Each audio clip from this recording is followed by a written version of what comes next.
I'm Arun Kumar. I'm a consultant orthopedic surgeon at the Alexandra Hospital here in Manchester.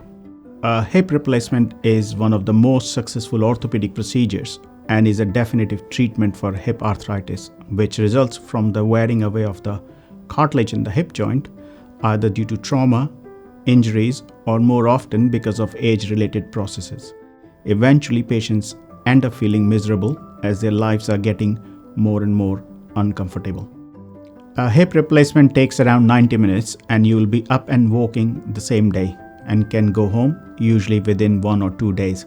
You will be given a tailored physiotherapy plan to rehabilitate your new hip and will be walking independently within 4 to 6 weeks, with a full recovery taking 3 or so months.